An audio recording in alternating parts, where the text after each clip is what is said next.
Hello, everybody. We're back for Game 2, ggC versus, I want to say ggC versus, The sorry, AFK AFK Podcast. Podcast. I completely blanked. We're currently in Team Select for the second game. Team ggC picked up the victory quite handily there in the late game of the last game that we were playing. Looks like Ezreal and Graves being banned out, so we're going to see, again, a kind of a non-standard, at least one non-standard AD carry. But Barman has the first choice. He played a Moo last game. Actually, he's banning at the moment, so Alistar's going to be banned out.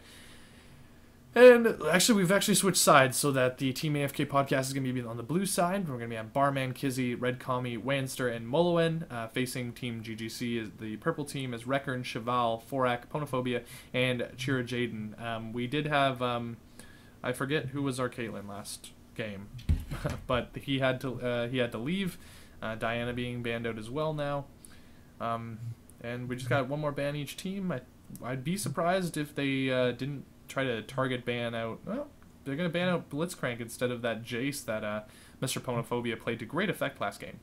Yeah, and so if they give SK Pone his Jace, I think that things may go similarly. Although to be honest, it wasn't like Diana got super shut down. It was that Jace just had such a huge map presence, taking that top turret and then able to roam to mid, take that turret as well, and then just snowball things with that Bloodthirster so hard. However, it does look like the first pick Shen coming out here for the members of let's see, they switched sides actually, so that's going to be the AFK podcast getting first pick this time around. Looks like it could be Jungle Shen, could be top Shen, just grabbing that right off the bat. And there is that Jace coming out once again for Mr. Ponophobia. Definitely. Interesting to switch from a Taric. What was there? They were Sona supporting last time. Reckon kind of just got melted in every team fight. So it's going to be interesting, especially with a Leona across the lane from him. They're going to see, this is going to be a very high CC atmosphere, if you will. Kizzy picking up Yorick, which I believe it was his original pick last game. However, changed to Diana pretty much last minute, and maybe he was regretting that. And you can't go wrong with a Yorick pick. He's pretty safe. You just stand in lane, spam out your ghouls, and then make sure you don't get ganked too much with some excellent warding. And one of the few people that can go toe-to-toe with Jace in that top lane. But with some nerfs to his ghouls, he's just not the same as he used to be, so I'm not too fond of him nowadays. But like you mentioned, a lot of CC coming out here from the AFK podcast. Last couple picks coming out for them, and looks like they may go with the same lane they had last time, except instead of grabbing a Blitzcrank, they're going to go with a Leona. Same basic principle. The skill shot kills you no matter what it is. If it's an arm, if it's a Zenith Blade. Still a lot of damage coming behind that. And looking to grab that Corgi once again. It looks like the Wans are picking that one up. And so I think it's going to be interesting to see how that does against Draven, the pick over here for the GG Chronicle. I'm pretty excited to see this Draven. I played with one earlier today who was just maniac. If you can play Draven right, he's going to get you a lot of kills, and if you can't play Draven, well, you're going to just be pretty much dragging your team down. Ryze coming out here in the middle lane for Mr. Moloen, played a pretty decent LeBlanc last game, however, kind of fell off as soon as the Team ggC could start withstanding burst. Interesting to see on Reckern here, he does have a promote, so we could see something a little CLG-esque, if you will, for those pushes. Nautilus in the jungle, I'm a big fan of. Very slow jungler to start, but just devastating with those hooks and all that CC. He is the only champion that has four methods of crowd control. And we could see an Anivia, and I'd be very happy to see an Anivia, just because all these champions here need skill in order to be played correctly. And I think that's something that the GG Chronicle usually does as far as their games are concerned. I noticed a very advanced invasion strategy coming out from them last game, and now with champions that require a lot of micro between Nivea being one of the highest skill cap mids to play, as well as Draven, who just has so much micro in catching all of his axes, and then a lot of skill shots between Cheval and Forak. And then, Rechem kind of picking up that promote could do a lot of interesting things with that. Usually you want to pick up a promote on a Nunu so you can get some Charles action. If you guys watch Four Court Jester, you know what that's about. But when you promote that minion and then blood boil it, turrets just don't exist anymore. They just explode. However, gonna grab that on Taric, and that's actually going to be really interesting. So I cannot wait to see what's shenanigans come out of that. And it looks like Ponophobia might be playing that Draven instead of the Jace like last game. We're going to May see a little bit of a lane swap in terms of roles here. So Reckon and Ponophobia going down into that bottom lane. But looks like well, wasn't Kizzy in the? We're gonna say a jungle Shen. Okay, I was kind of confused as to whether Yorick was gonna be playing top or Shen, but I guess it makes more sense for Shen to be in the jungle. Barman switching around from his jungle role, so we're gonna see a little bit of a role swap from both teams.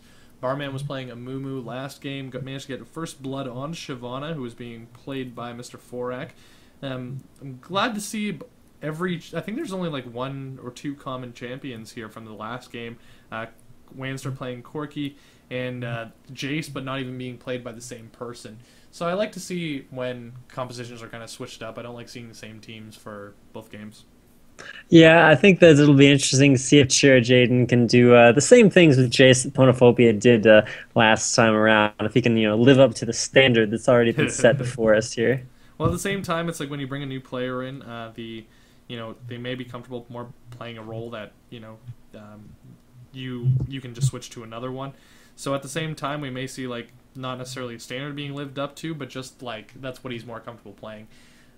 Composition wise, a lot of CC on the purple team. A lot of CC, but at the same time, a lot of kind of well, Draven can benefit from Taric stuns in that bottom lane, and that's something that Draven lacks, is a hard CC of his own. He's going to be able to use that Blood Rush in order to buff his own attack speed and movement speed, but in terms of like the stand aside, doesn't really do a lot for crowd control. It's more of just like disrupting channeled abilities, disrupting team fights, just generally kind of sowing discord amongst the enemy ranks. Nautilus and Anivia and Taric are going to be the CC monsters for the purple team. Blue team, again, Rune Prison, the slow coming out from Yorick. Leona going to be throwing out a lot of stuns herself, and then, of course, the taunt coming out from Shen. So, in exhausts, we got 2 exhausts on the blue team and 1 on the purple team. So we're going for, both teams have a heavy amount of CC. Yeah, and I think that the CC was really key in that last game. You saw an excellent combo between the Sona Crescendo and then the Lux Ultimate. They just, yeah. Oh my goodness, it was just so great. And then light blinding into the ace in the hole from Caitlyn. Just I cannot exert how important those were for the last game, and definitely no shortage of CC coming out this time around. Looks like bottom lane Taric Draven, a ridiculously strong lane going up against Leona Corki, the very first of those quintessential burst lanes for the bottom lane. So that will definitely be a kill lane with a lot of potential with this jungle Shen. Switching up the mid and jungle roles for the AFK podcast, it'll be interesting to see how different players play different roles, because that's not really something you get out of a lot of pro teams. People play only the same roles unless they're trolling ridiculously hard, and I'm not sure if this is trolling or if it's just, hey man, I think I can do a little bit better at that role. And we'll actually get a chance to see that for both teams here tonight, as Moloin and Barman have switched roles, and then Ponophobia running 80 carry instead of top lane, being picked up here by Cherry Jaden. So it would be really interesting to see how those roles work out. So how do you think that Shen's split pushing is going to come into effect here? I don't think it's going to be super huge because of, if you look at all of the AoE here for the members of the GG Chronicle, they can push down lanes with promote, and if you promote the lane that Shen's trying to split push, well, that's obviously going to slow him down. And with all of the AoE, minions basically don't exist, and you can shove down lanes super fast, which is going to put a lot of pressure on the Shen split pushing. Definitely. Blinded by the white screen here. It's a necessary evil, apparently, with my video card. But we should be loading any second here, and we'll be able to see the skins that people have chosen. In terms of compositions, I'm not sure who to give this to at the moment. Like, I always kind of think that if a team is going to pick high skill cap champions, they know how to play them, and especially in games like this where you want to win. It's not just for fun. They're not going to be totally trolling. So at the same time, I got to root for Team ggC just because, we have Armor of the 5th Age Taric there. That's on insta advantage right there. But at the same time, like the blue team's composition is very kind of like solid. They have champions that are useful all across the board instead of like when they're being played on the top of their game. So I'm looking to see kind of like a difference between this high risk, like high skill cap composition between, and then like a very kind of stability oriented one. Yeah, I definitely hope that we can see exactly how those both those different things work out here. We are into game 2 between members of the AFK podcast, starting down here on your bottom left side of the map on the blue side, going up against the members of ggC Chronicle on the upper right-hand side of the map on the red side. It looks like instead of doing the same invades we saw last time, they are grouping up, going around the corner for their invade. This is a little bit interesting because usually you want to head straight down the middle lane and hit that middle river bush so that you have the most vision, the fastest that you can possibly get, and have a lot of map control as far as the invasion is concerned. But both teams just kind of standing in their same respective bushes on the other side of the map, although it does look like the ggC team is going to look for possibly an aggressive invade as they are pinging the bottom tri-bush. But here's the thing, is that something interesting is that Nautilus chose boots first. Especially when he has a very slow start to his jungle, Nautilus usually just goes for that boots, or sorry, the cloth armor 5. They're gonna throw out a ward there, and it looks like the red team is just going to go for like an early invade here. I think they're banking on the Shen starting in the right side of his jungle when, you know, evidently, as we can see in spectator mode, that's not exactly the case. They're just gonna be roaming around here. They can't cross over to that side of their jungle, but it looks like Corki might be coming through the jungle. He may get caught out. I gotta hand it here. They're gonna run into him. Oh no! Corki, he actually saw them first. He saw them before that he could. Before the red team. They know that all of them are in here now. The thing is that Leona doesn't have that stun combo until level 2 when she has the Zenith Blade and the shield, if you will, the Bulwark, I believe it's called. Sorry, the shield, the Daybreak. Yes, they're going the long way around here, but they have to be wary that the Nautilus is going to be trying to steal their red buff first, which is something you don't normally see. But a really good job pulling the red buff away from the Wanster and the red commies, so they will not be able to steal that out. Gonna go on to Forak, and at least the red commie and Wanster know what's up here. However, they will be unable to prevent that from happening. Forak getting a little bit of an earlier start to his jungle, and like I was going to say earlier, you got to hand it to Reckern. He was actually able to successfully ward the bottom tri-bush from over inside of the Dragon Pit, and that takes an actually impressive amount of skill. Same for warding over Baron into that tri-bush. It just, it's really, really rough to do. He was able to pull off without a hitch, dropping a couple of early wards and starting out with a lot of early wards, but without any more left, it's going to be a little bit more challenging once 3 minutes passes out and, you know, those wards have disappeared. So it's going to be Tarek Draven versus the Wanster and the Red Commie on Corki Leona. It'll be really interesting to see how this bottom lane goes out because they are really strong, really aggressive champions. There comes a stun onto the Wanster. Ponophobia's been throwing out that, throwing out those spinning axes this entire time. It looks like the Red Commie is going to be able to pick up first blood onto Reckern, but Ponophobia is going to be able to get the kill that he needs. The thing is, support getting the kill versus Ponophobia getting the kill, that's definitely where they want to be. Carry getting, you know, what they need. And crucially enough, Reckern hasn't used Promote yet, so I think that if he was able to drop Promote during that fight, he could have maybe backed off and lived and relied on the Promote minion damage to maybe pick up a little bit extra. Well, here's the thing. Since Corki died so early, I think he's still only level 1. Ponophobia is at level 4. As a consequence... Holy cow. Yeah, well, the thing is, Ponophobia, Reckern went to help Nautilus with blue. So Ponophobia was soaking up all that early experience by himself. So Wanster's got some major catching up to do. He's already going to hit level 2, so that's something. And also, if Tarek hadn't died, then that would have given the solo XP even further to phone up Ponophobia. But Reckern's still only level 1, but look at all the damage. There goes half the Wanster's health. It looks like Shen's going to be coming in here for a gank. He's going to get off the taunt. The exhaust comes in. It looks like they're going to be able to pick up both Reckern and Ponophobia here. They maybe got a little bit too greedy. Looks like the long-range poke from Corki is going to be able to pick up that. No, look, Moloin's going to be able to steal that with a Keyblade.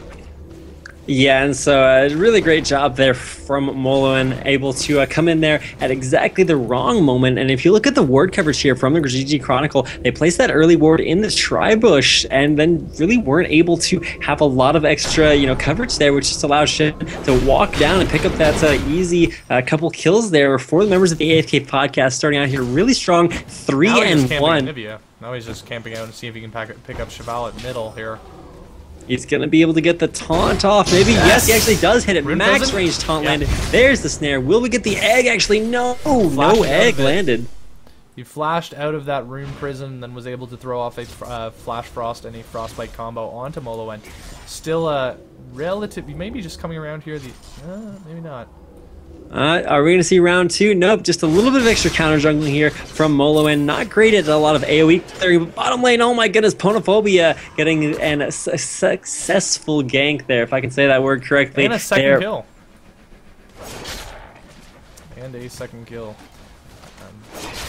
Sorry, that was all I was going to say. I was just like done with my sentence. Like, oh, okay. Well, still working out the kinks here, but ggC top lane going up against Shira Jaden, not something we've really talked about, but it does look like Shen and Nautilus will meet one another here in the jungle. Moloen gonna get caught out here, although Anivia, look at how fast Anivia is to react to this. Going to allow a successful jungle invasion there by Forak, but he needs to be careful as Barman coming around the edge, and yeah, just really great positioning by Anivia. As soon as she saw Nautilus in the jungle, Anivia was walking there, and that gave Nautilus the pressure there to be able to take that one down. ggC actually taking a lot of damage, and now that he's out of mana, even though Shira Jaden's out of mana, Shira Jaden has all 3 potions available.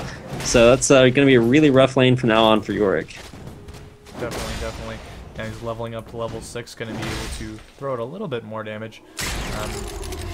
It's always very scary when you're sitting at like 400 health like ggC is right now, and Shira Jaden's going to be able to regen some mana back and then just unload on it. Because he's throwing down a potion right now, going to be going back up to 500, 600 health.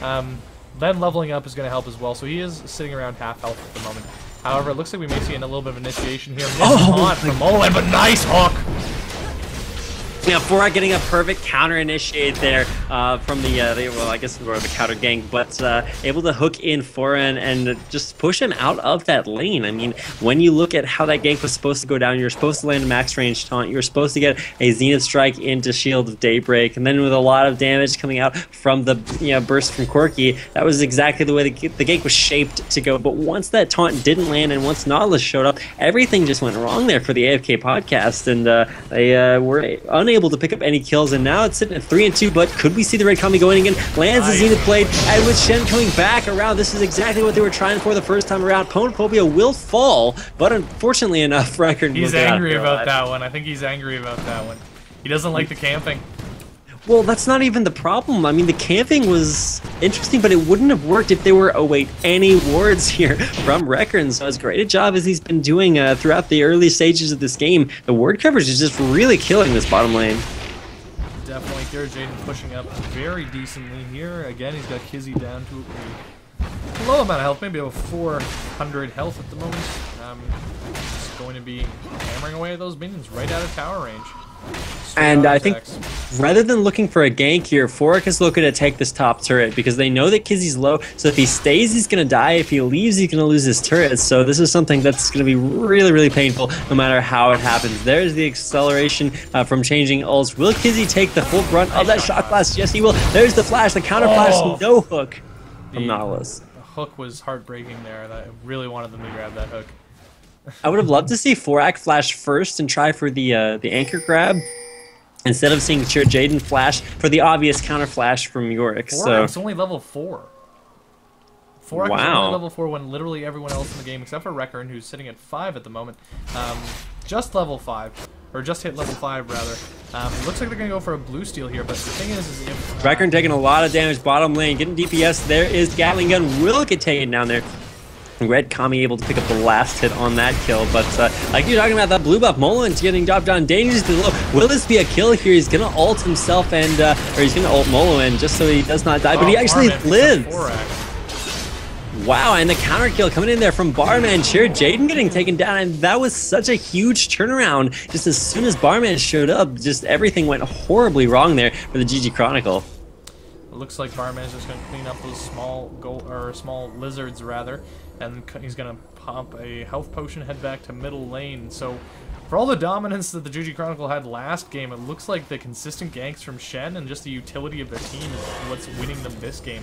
I mean, like, Ryze just picked up a double kill there. That's exactly what they want, and early kills for their AP carry. Yorick hasn't died multiple times, was able to put in some major utility for keeping his teammates alive, rather. think Nautilus really has to step up his jungling game here and get to level 6. As soon as he gets that extra CC from Depth Charge, he's going to be able to provide his team with a lot more utility. He just hit level 5. Bottom lane, while they had early advantage in terms of levels, the Wanster was able to catch up, especially just through kills. He has 4 assists right now, which even though that's not like where you exactly want to be for a AD carry, it's not terrible. He is getting extra gold generation just from the kills he's able to assist on. Leona 3-1-1 at the moment, almost kind of the opposite of where the AD carry support, you know, dichotomy wants to be. But you know what? They're keeping their lane down. They're keeping Ponophobia from getting too many kills. I think Ponophobia is just getting is maybe a little too high from his last game. Is playing a little bit too aggressively for what they need to here. Well, Charles is out and in force. The promote minion is doing some work on the lane here. It's going to make it rougher for Ponophobia to last it, however. And now, oh my goodness, Forak coming in, but a perfect ward. Man, the red Kami in the right place at the right time always gets those wards down, and it's going to prevent this gank coming in from Nautilus. Well, Nautilus is going to waste more time here just trying to get these extra ganks when he really, really just needs to start farming more. He's going to go around again, but again, a ward is going to catch him out. They really have to just know that this entire jungle is going to be warded. Forak again. I think he has boots of mobility. No, he just has regular boots right at the moment. Rise might just come down here and try to do some damage. He's going to get picked up by a ward again. Forak, you're wasting so much time. Solar Flare going down on the Ponophobia. The Zenith Blade lands, but with a counter stun from Wrecker on to Corki, it's going to mean that Ponophobia's flash is going to be able to get him out of here alive. No more stuns coming out from the red Kami. Not actually leveling Shield of Daybreak, going for the Eclipse, so that stun did not come off the cooldown fast enough to do that. So it looks like Nautilus getting caught out there. Oh my goodness, the Shen dying before he can even ult Shabal. Will she go down? She's looking to egg right on top of Barman, who eggs her, flashes away, looking to come down here. The Zenith Blade lands onto Anivia, and now Barman returns. Will he go down here? No, Shabal. Oh, nice flash! He got picked up a double buff as well. He's gonna be able to. Oh, he misses with the flash frost. He walls him. Oh my God! The rocket barrage through the blizzard wall picks up that kill. Oh, that was great. Stun out on red Kami. Yeah, Corki's Missile Barrage picking that one up, but red Kami gonna be able to make it back to lane. And I was kind of criticizing her for maxing at Eclipse first, but that tankiness just kept her at that health, allowed her to grab that red buff, or double buffs rather, and make it out alive. Sure, Jaden getting ignited top lane. Kizzy, wow, I'm not sure why he stopped. He could have ulted himself and picked up the kill there on Sure Jaden with the extra, procs from his passive, giving him so much extra AD. But yeah, the extra, I think he would have gotten 20% extra AD just from all of his ghouls being out there, but no dives and a perfect ward timing there from Kizzy. He can kill Forak right now, and I hope Forak realizes that, because without a lot of mana, he's got a tower. He's good. York doesn't die though. Like, if York wanted to get this kill, he could totally pick that one up with all of his ghouls. And he's 4 levels ahead of Forak right at the moment. And that's something to note. Forak having hit level 6 doesn't really matter because, A, depth charge is on cooldown, and B, has 0 mana. So it's going to be really rough for him defending this turret, because he's just going to get spammed down into on by York, who's going for an early mana moon, it looks like. So no defensive items, just all offense here from York in the top lane. It looks like it's actually working, although with the team fight shaping up here around the dragon area, looks like, oh wow, Molo getting taken down. And actually, Chirjane flashing over the Anivia wall, wants to get this kill off on the Wanker, but Chirjaden getting a little bit overextended after the wall really cut him off from the rest of his team. However, the GG Chronicle staff is coming around the corner as she comes, but red Kami once again just way too tanky. All those extra kills and assists just going straight into defensive items, making her the 1662 health. That is a lot to chunk through, and just a little bit too much, but the GG Chronicle staff are going to back off, but Corki dropping a super clutch ward there is going to scout out the dragon attempt here for the GG Chronicle staff. Is Leona going to try to steal this? She has solar. No, she does not have solar flash. She used it earlier, yeah. Yeah, she's just pretty much looking on here in awe, giving a free dragon here to the GG Chronicles. So even though they did lose Chira Jaden again, they are going to be able to kind of make up for it by picking up that dragon. It was 2 for 1 in a dragon. That's definitely where they want to be. They got some global gold for their team. I believe Anivia picked up at least one of those kills. She's at 3-1 right now. 3-1 and 1. We're going to have a bunch of people being out here, picking up some items, and we're going to be just headed right back into the action. Bottom lane just going right back to where they were. Red Kami's just going to be chilling in the bush, just going to be supporting Lancer at the moment, picking up some think he just picked up a CS of his own there. Shame on him. But it looks like ggC is going to be throwing down a ward at the blue team's blue buff, which is now up. He looks like he's going to be taking it out himself. Able to just take out those smaller minions right by just with one shock blast. Looks like Molowen is going to be taunting over the wall, but he's going to be able to knock Molowen away. Going to miss a point-blank shock blast. It looks like there's going to be a little bit of team fight here.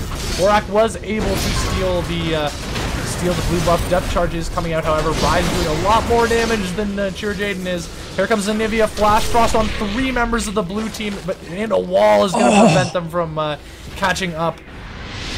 Yeah, that crystallized, followed up there by Glacial Storm. Just way too much CC for the members of the AFK podcast to kind of go in there onto Anivia and await the basically 2 HP for Ak. If he had gotten CC'd at all, that would have been instant death. But speaking of instant death, this bottom lane Ponophobia just getting jumped on there, hit with that Solar Flare. Perfect Solar Flare coming out from Red Kami, and then the CC following up after that. I had no idea Red Kami's sword was that big, but Defender Leona has a pretty big sword, and I think Ponophobia knows. 5 kills at the moment. Hey man, if you have the biggest sword, you have the most kills. Apparently, it's like Riven permanently ulted down here. Red Kami a little bit OP. You can see Reckon ulting to clear that wave out, and then using the turret shot to pick up that one. But thanks to Molowen's presence top, ggC will take the first turret of the game here for the AFK podcast. Definitely shock blast coming out. He's going to do a decent amount of damage to ggC here. Jaden is going to be kiting that ghoul and trying not to take too much damage from it. Going to try to limit the amount of CC, or it looks like has got caught up by 3 members and egged and died. So people just getting wiped off the face of the earth here, left and right. But despite that, only a 2,400 gold advantage for the blue team. That's not a huge amount. That's not insurmountable. Oh, not at all. And I think after we saw a 7-2 early game here, just looking really dismal here for the members of the GG Chronicles staff. They just did not have what it took for that early game, but they've successfully brought it back. Sure, they're being doubled up in kills, but like you mentioned, that gold count, only about 2,500 gold, so not insurmountable by any means. It looks like Record and Ponophobia, if you look at exactly how these guys are stacking up in that bottom lane, you got 80 CS for Draven versus 103 for Corki, but where's the CS gone into items? Ponophobia, having picked up that BF sword, has 141 AD versus the 133 from Wanster, and Wanster has a lot more utility in health stats and stuff, but with all the damage, the burst damage that's Terry can unleash. There's the solar flare, perfect solar flare onto Ponophobia. He's gonna have to flash out underneath his own turret DPS into Red Kami, not who you wanted to put that on. He is gonna explode thanks to all of the sunlight procs there from Red Kami. She's gonna go down after taking that turret basically the whole time, and so the Wanster and Molowen will get out of there alive, but a double kill for Corki. It's gonna start to spiral him a lot farther out of control. Yep, Corki Valkyried over the tower there in order to both prevent Tarek from getting away and making sure they stayed in the flames of Valkyrie, which will give him a little bit of extra damage there. I think the red team just needs to start sticking together a little bit more. Chen is becoming a complete global presence. That's something we mentioned in the early stages of analyzing these team fights. He seems to be everywhere, and he seems to be involved in every single one of these kills, and that's something that definitely they want to keep up. He's been involved in 7 of the kills so far, either through kills and assists, so he's been involved in half the kills right at the moment. But again, Corki's been involved in all but 3 of them, which is impressive in its own way. Yeah, so yeah, 5-2, 5-2, and 2-2 for the AFK podcast. They have kills exactly where they want them, with the exception of those 5 kills on Leona. That's a little rough. Can you imagine a 10-2 Corki right now? Like, there's no way to deal with that. Well, the thing is that, like, especially from the procs and that kind of thing, I don't think that, or the procs from the sunlight, I'm not sure how those work actually, but there may be a little bit of kill stealage there unintentionally. Like, I know when I play support sometimes, especially playing Sona, you tend to get a little aggressive and trying to just, kill by any means necessary. Looks like we're going for a little bit of a dragon dance here. Not sure that's coming up anytime soon. Yeah, it was, let's see, it was killed at 14:31, so it's going to be up in the next 45 seconds, so it is going to be up pretty soon now. And now with 4 people bottom lane, it's going to be extremely rough here to defend this turret. Javal getting ulted there, the Sunlight proc's doing so much damage, took literally 300 extra damage, Reckon having to get out of there. Moloan's going to try to ult out, but to no avail. Barman is just dishing out so much sustained damage, landed under root. Barman rune prismed a minion instead of snaring Cheval and living, so that would have been a huge turnaround. But now Ponophobia gets to exact his revenge here on the red Kami, who's killed him like several times. Oh, one Not more actually. attack. Oh no! The dot's gonna pick up the kill. You're right. Yes. Oh my goodness, so close. Backed away. So Ponophobia picks up 2 kills there. The thing is that like a lot of things kind of went wrong for both teams there. Nautilus again. Hooked a minion. Wanster picking up another kill on Corki picking up another kill on Tarek, who just stuck around a little too long. Yeah, so that's a little bit unfortunate. It should definitely not have happened. But Ponophobia, kind of an AD version of that Leona.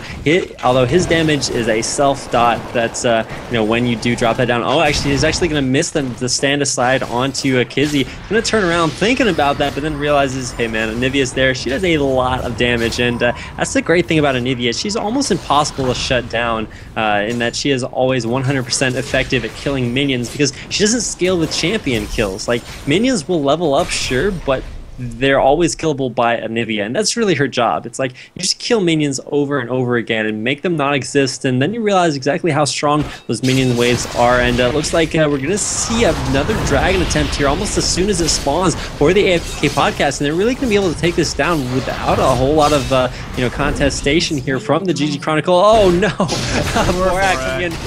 Exactly the wrong time. He knew that dragon was up. He's gonna flash away. Oh, but right into the sun. Yeah, Solar Flare landing there, but Willie, is he tanky enough to get out of this alive? He's gonna take 3 members here. He's gonna take him on a little bit of a goose chase.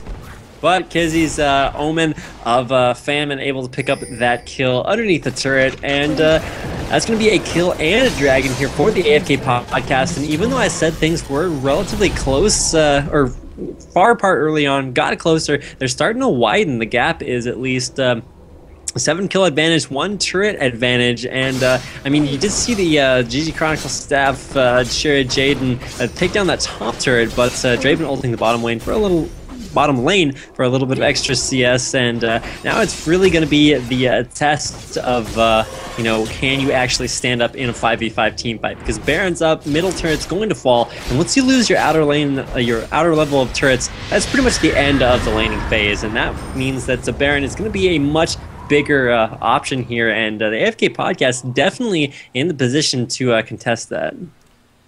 Definitely. The thing is that like that middle turret hasn't been touched by anyone, so I'm not sure if we're gonna have to worry about it going down anytime soon. And arguably, like I always say, that the games ends when the first tower dies, just because these teams have been roaming around a lot more. We've seen a bit of a change just from that kind of defaults. People stick to their own lanes. So right now, I can't argue that the laning thing is relatively over. We're going to be heading, looks like a couple people are going to be heading top, clearing out the red buff, and they're going to be pushing that top lane again. Shock Blast over the wall is going to clear an entire wave of caster minions, and looks like Tarek is just going to be falling around that Jason in order to possibly give him some stunning, give the enemy some debuffs. Going to shatter those minions, probably going to Shock Blast again on his way out. Excuse me, and yeah, it looks like they're going to join the rest of their team at mid here. Where's Anivia? It looks like she's right there, smack dab in the middle of everything. She's kind of threatening the barman with his Banshee's Veil shield. She can take that down just by dropping any damage onto him other than her ult. It's just going to be sitting there in the middle. Unfortunately, did not position itself correctly enough to pick off that back lane of minions, but are we going to see this promote come out from Wrecker? And I've seen it a couple times in that bottom lane, but it really hasn't come back into vogue. What I really want to see is Wrecker walk down to that bottom lane, throw down a promote minion, and then come up here, because while they have Shen, you pretty much realize that Shen split pushing is a promote minion that can teleport to your team. But why would you need somebody to teleport to you when all you have is an Anivia and a promote? Like, that is so strong, and that's really going to come into effect here as we move later. Solar Flare under the turret. Borak gonna get a hit. He's gonna back up underneath the turret, but Red Kami once again taking the turret perfect. But the Wancer, well, there's 2 of them now, or 1.65 of them, as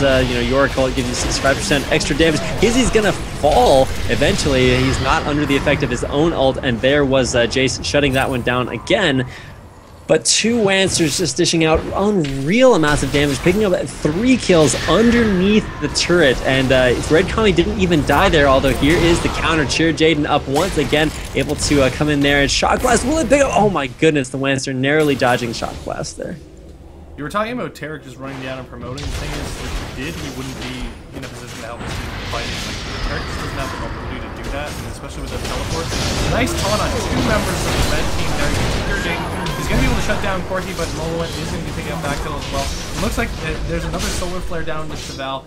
Oh, nice combo there. Just wipes Leona off the face of the earth. Wall's going to be able to prevent Moloen from following up on that. So they're down 7 kills, but they're only down 3k exactly. So again, that goal difference, still staying the same. We just need a flash stun here from Tarek or something, and that could be one dead Shen. However, it looks like they're just going to be posting up at the entrance to the red side of the map here in middle lane, killing some minions, and then possibly one the red tower. They do have some decent tower shredding abilities. Cheval was out of mana after that fight, was running for her life, and then had just enough to throw down her ult. The ult tossed very little mana up front and then has that, you know, cost as you sustain it. But while the ult was down, it killed just enough minions for her to level. The level procced the healing effect of her Rod of Ages, giving her enough mana to throw down the damage to pick up the kill as she turned around, and then also enough to throw down Crystallize to protect her from that Shen. Just things working together perfectly there for Cheval. Now, will they be able to contest this turret? I do not think so. There is going to be a slow minion coming down from Yorick. No, he didn't slow. If that had been an omen of pestilence instead of an omen of famine, I feel like they may have been able to initiate even around the Anivia Crystallize. I mean, it's still only level 3, I think it was. No, it's actually sitting at, yeah, it is level 3. Getting pretty good at judging those wall widths, because that's so key. And now here's the promote minion in the mid lane, just helping the rest of the champions push while Anivia is back in base. Definitely, they're going to take down that cannon minion pretty quickly, especially with the Shock Blast there. It looks like we've got 5 minutes.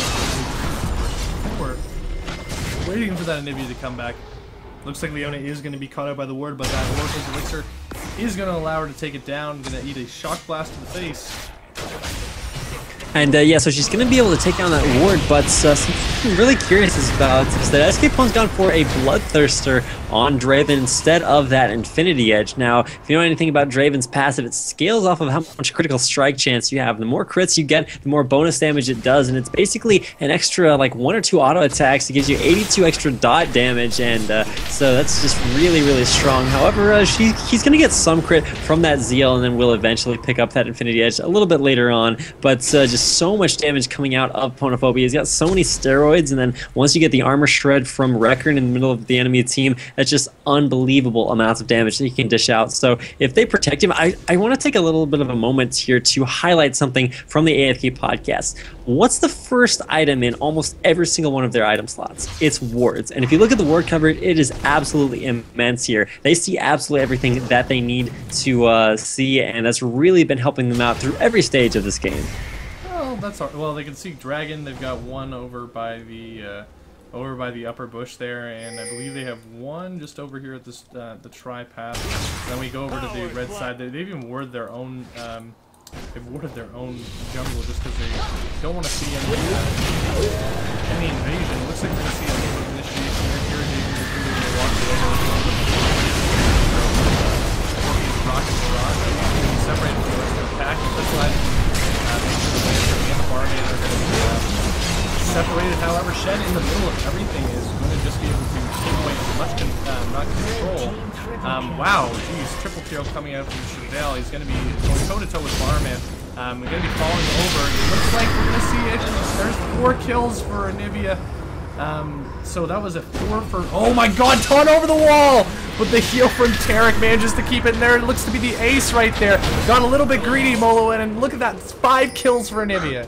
On a delayed pentakill, Cheval pulling things out there. And the red Kami, I gotta blame a little bit onto her. I mean, she let in, she really wanted to make something happen, and after she initiated with Shirelia, she dropped down Solar Flare, complete whiff, and then didn't back out, said, you know what, I've committed 2 of my initiates already, why not go for a third? Landed the Zenith Blade combo, but at that point she was so far ahead of her team that you saw ggC walk around the corner into that bottom bush right into the Glacial Storm from Anivia. Insta-jib ggC, didn't even get a chance to ult, much less on himself or Corki, and so Cheval just completely MVPing that fight, picking up all the kills. All 5 kills. Crazy. Yeah, that's just going to be even more, I guess even rougher here for the AFK podcast to deal with, and just things wildly swinging back and forth, and there she goes, picks up a straight-up death cap.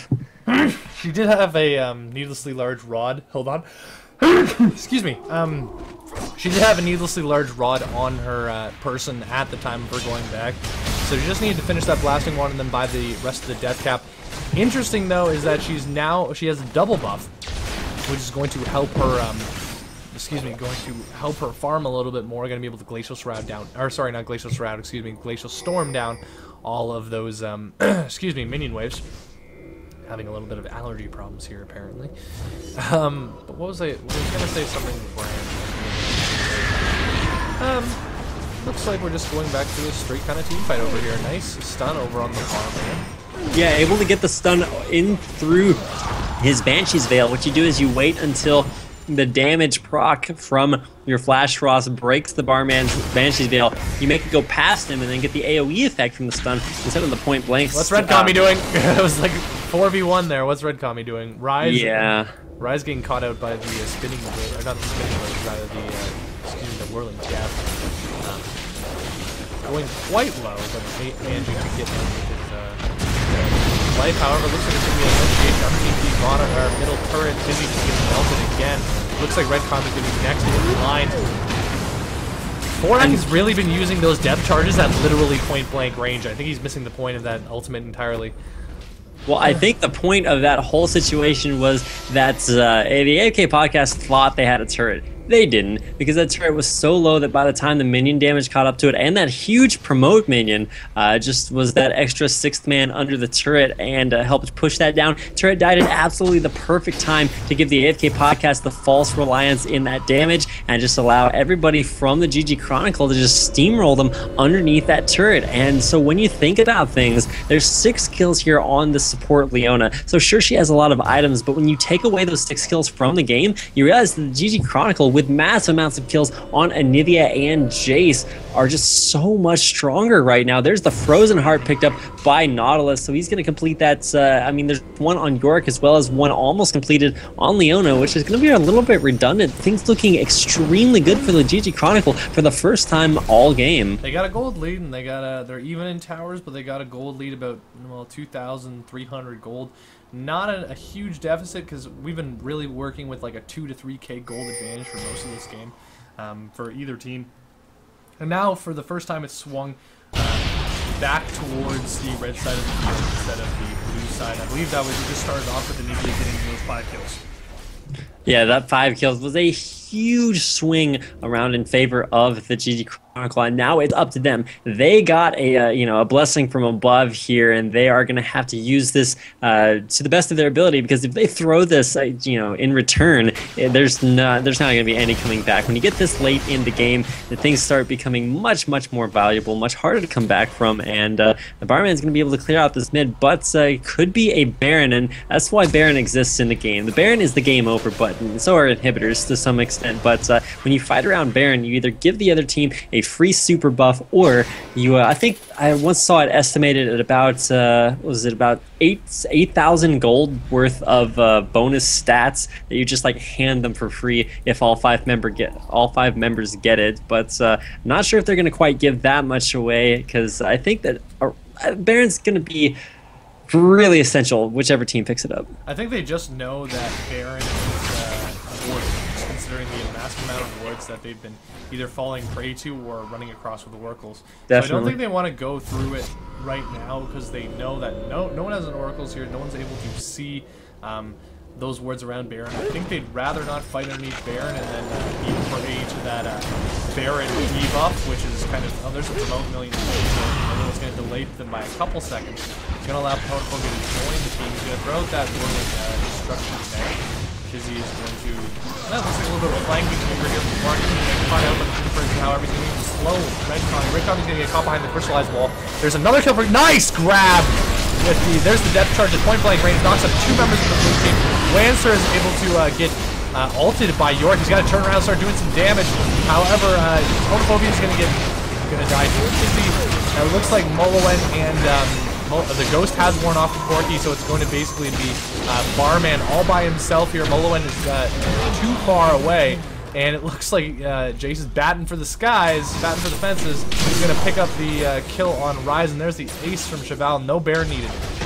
And wow, even without that Baron, just a perfect initiate. Once you chunk the tank and, you know, really, Red Kami was their initiate. She could not go in there. And then Yorick ulting Corki, but then Corki is pretty much running away even after dying, unable to utilize that ult to full duration. Was able to egg Cheval, but just not enough. And now with one more turret down, it looks like 30 seconds on Shen, 20 on the Barman. Red Kami's back up, but really unable to do very much. This could be the first inhibitor of the game, and this is almost similar like last game where they just took the inhibitor. I think they're going to try to get Baron now. Exactly, and I would love to see them do that. Now, normally, getting that you know, Baron kill off of an inhibitor kill is a bad idea because you are weakened from going for that push, but, ooh, Cheval is actually going to take a little bit of a risk here. Looking at the dragon here. Yeah, Cheval's going to take a risk and do a solo blue buff. If anybody went onto that blue buff, and actually pings are going on there from the AFK podcast, they could go over there and catch blue buff, though. Catch her out, but she's just so fast. Blue buff being taken down, Dragon being taken down, and with that Oracles on Cheval, she's going to be able to take out all of this immense ward coverage. You saw 7 or 9 wards out earlier on from a GG Chronicle staff. They just threw them down absolutely everywhere, said, you know what, we want to make sure that they can't initiate on us, because when you look at their team comp, they have the slow from the Yorick Ghoul, the snare from Rise, and the taunt from Molowen, as well as the super initiate from the Red Kami. They don't want to get initiated on. They wanted to fight that fight where they wanted to. It was under their own turret, and it was just perfectly orchestrated there for the GG Chronicle. They're going to go back, pick up some Shirelias, pick up a Guardian Angel as well. Draven just picked up a Guardian Angel. He's died the most out of this game, I think. 7 deaths, along with Leona. Yeah, he's having a really rough time getting camped a little bit early on, so he's a little bit behind, whereas Corki is sitting at 7 and 5, going for his Infinity Edge next. He's just picking up as much damage as humanly possible, and there it is, Infinity Edge, Bloodthirster, and that Trinity Force. So much damage coming out from Corki. Look at the recent purchases from the red team. Wow, Tarek just failed a ward over the wall there. Look at the recent purchases from the red team. We have both Jace and Tarek picking up Shirelia's Revelries, which is important because Jace again can bump the attack speed with, movement speed with that hyper speed gate. But basically, we've got 2 Shirelia's Revelries, which are going to be able to promote both, you know, fast withdrawal and fast initiation. They're going to be able to pop both of those and just close distances really quickly. High mobility at the moment. Rekron's got a healthy amount of HP at the moment, sitting at 2,600. Looks like Nautilus is going to get caught out by 4 members, flash away, but here comes a Valkyrie over. Forak is just going to be able to... Oh, nice max range! And the stand aside is going to pop. There's that Shirelias we were talking about, allowing him to disengage really quickly. Yeah, man, that was some Spider-Man stuff coming out from Forak. Landing that dredge line at max range, able to you know, grab himself away from that fight. If he had gotten picked off there, that would have been really key and could have even given away a Baron buff here to the AFK podcast. They are really strong, deceptively so, and with Corki going nothing but offensive items. You can see Draven is a little bit behind. He picked up that Phantom Dancer Bloodthirster, but then went for a Guardian Angel. Sure, that's great, but when you go pure offense on Corki, and if he didn't get taken down there, that would have been just completely way more damage than Draven could have dished out. But knowing that the AFK podcast has to go back to their base, it looks like this could be the Baron here for the members of the GG Chronicle. There's an alien knockup from its, I think, Smashed. I'm not sure what it's called, but Mullen getting stunned out there. He's not going to be able to finish off this Baron. It's getting dangerously low. It is down to 300 health, and who takes it? The GG Chronicle will pick it up, but Shared Jaden drops almost immediately. You see Cheval maintaining that Glacial Storm as long as he possibly can. Izzy's going to pop the Guardian Angel on Ponophobia. He's going to get a Yeah, oh wow, that's actually pretty huge. Ponophobia respawning Molo and just way too tanky right here. Cheval gonna try to drop down as much damage as he can on the Barman, gets egged right in the middle of absolutely everything. Barman getting ulted on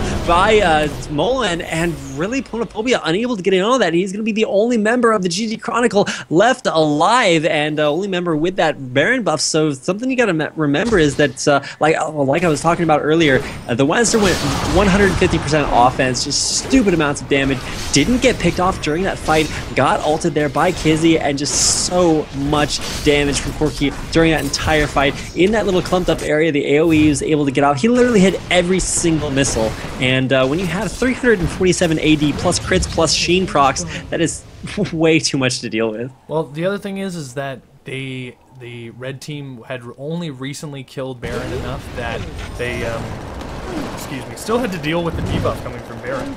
Like, fighting Baron is as much of a gamble as, you know, it's worth a reward, because if you get caught out, if you have to do a sustained team fight like they were doing right there, they were at a severe disadvantage just because of how much they were being debuffed in attack speed, damage, magic resist, all that other fun stuff that keeps Baron from getting solo.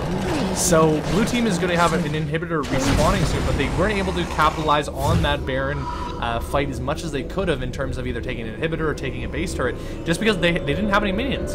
They were late coming to that fight because they had to clear out their base, but as a result, they didn't have any minions to help push that lane. Yeah, now Churjaden doing the same thing that we saw Ponophobia do last game, picking up that Zeki's Herald on Jace. I've actually never seen that before, and that does mean that it's almost 100% offense on Jace right now, and that's really squishy. You saw him go down first in that team fight, so he really wasn't fulfilling that job of the still large threat, but more tanky top lane. And once he exploded, there really weren't enough people, rather grammatically correct, to keep everybody from the AFK podcast off of Ponophobia. They had, like you mentioned, the Baron debuff, the Baron damage, and that's the real strength of the Baron buff. It's not so much, oh, it gives you 40 AD and 40 AP, it's that it gives you so much regen that you can siege as long as you want, and you have such a strong advantage. But when you're getting DPS'd immediately, you really don't see the effect of that, so the Baron buff really didn't come into effect at all for the GG Chronicle. And now without that, what are they going to do? They're still kind of all grouped up. Jace is back in base though, so it's really only Forak, Reckern, and Cheval all kind of grouped up here around by themselves. Nobody really wants to force anything right now, but with Oracles on Leona once again, AFK Podcast has one last shot at this. They were able to pick up a little bit of an advantage. It's 28-26, almost even in turrets, almost even in kills. It could go either way. Well, the thing was, Cheval was spotted out by a dying pink ward that was around Baron, and they thought that she was going to be, or he was going to be going straight to the blue buff in order to take that, and that's why all the blue members were. That's why there's a ward there by blue. There was a ward there by the red team. I think someone cleared it out with the oracles. So the idea there was they wanted to catch one person out, and they could have caught Cheval if she basically just warded it and backed out, which is the smart thing to do, especially when they don't know where anyone else is on in the blue jungle. Red team's just going to pick up a free dragon here, run through the hyperspace gate in order to go into the middle here and push a little bit more. They're in a decent enough position here because they still have outer turrets in the top and bottom lanes. They're going to pop the Shrillies here just for a little bit more mobility. They're going to drop a ward or two, and then just cycle down to the bottom lane here. It looks like they didn't get caught out by any wards, and it looks like Grave is just going to pop the Blood Rush, pick up another turret, and then just back out. I really, really love that choice. They're not getting greedy. They're not throwing this game. They're taking their advantages where they can have them. And then when they're a little bit iffy about that, they're just going to back off again. You can see that Shen split push starting up there on that bottom lane. I'd love to see Tarek drop that promote before he goes back, but unfortunately, he will just piece out of there. If he had dropped promote on that lane, you would have seen every single member from the ggC go down to that bottom lane, shove in Shen's face, and be able to take down that bottom turret or take down the top turret. They've already taken down one. Leaving a promote minion up there would mean that they could force a fight literally anywhere else they wanted and pretty much secure the kill there on that first or second base turret after having taken down the middle one. So there are a lot of options available here for the GG Chronicle. They, after a really rough start for Ponophobia, he's actually going to use He's actually going to be up in items almost on the level of Corky, so that'll be really, really interesting to watch there. Both AD carries have Guardian Angels at the moment, which is interesting to note. They're kind of doing some 5, put some extra killing power in there. And if you can just resurrect after being killed once, got to make him be killed as many times as possible, especially with the Yorick ult there. They can ult Corky and, they can kill them once, and then the Guardian Angel proc, kill him again, and then they got to put up with Corky being ulted by Yorick, and got to wait for him to die a third time. Okay, so almost as if he could hear me. I mean, there's a 3-minute delay, but Tarek actually mentioned that you can promote a minion without interrupting your recall, and right after I got done talking about that, he pops promote the second before he teleports back to base, as it was within range of that cannon minion, and drops that promote down there. It is unfortunately dead right now, but that did manage. Yeah, there is the Shirelius looking for that initiate. They know there's an open inhibitor in that middle lane. ggC crushing on this. Corky will not have Valkyrie for about 10 seconds left. So wow, if they initiate, if they initiate onto Corky, he's not going to be able to Valkyrie out. There is a completely horrible solar flare by Bragg, by the red Kami jumping in the middle of the enemy team. Bragg really just wants to kill off that inhibitor. That's all they're going for. Cheval dropping out as much damage as possible, but she misses her stun on Barman, taking full damage from Ryan. He gets jibbed as soon as he pops Flash Frost because he walked in on Corky, and Valkyrie just came right back up. Stun from Derek, though. They're going to be able to eliminate the Guardian Angel from the equation. And it looks like Ponophobia got a kill onto Yorick. They really want that kill on Corky. Oh my god, shuts him down despite the Guardian Angels, but he falls to the base turret as well. They got the inhibitor, and it looks like the Ponophobia is still at full health from that Bloodthirster. Jace picks up that bomb. Malmortius, they may be able to get at least one base turret here. Record is taking tower shots, though. Yeah, that's one base turret. It looks like the other Nexus turret is going to fall as well. Looks like good game, well played coming out here. Congratulations, Team ggC, coming back again from a larger deficit than before in order to pick up this win. Yeah, and Shen just really in a really interesting position there, able to somehow make it past the team, and unfortunately was not there even after using his ult. So once again, the GG Chronicle comes back to a resounding victory in 2 games versus the AFK Podcast. So congratulations to them, and yeah, this is going to be a Game 2 victory for the GG Chronicle. So it looks like we're going to be heading out there. Ponophobia is just messaging me here, thanking us for casting, but thank you for joining us. I think we have about 10 viewers at the moment. We appreciate your time. Again, you can follow us on any of the social media you find here on the screen right now, just because of the display I'm in. You can follow Rapid at Rapid Transit 247 or myself at any of the stuff you see there on the side. Thanks for coming out and joining us on this lovely Monday evening.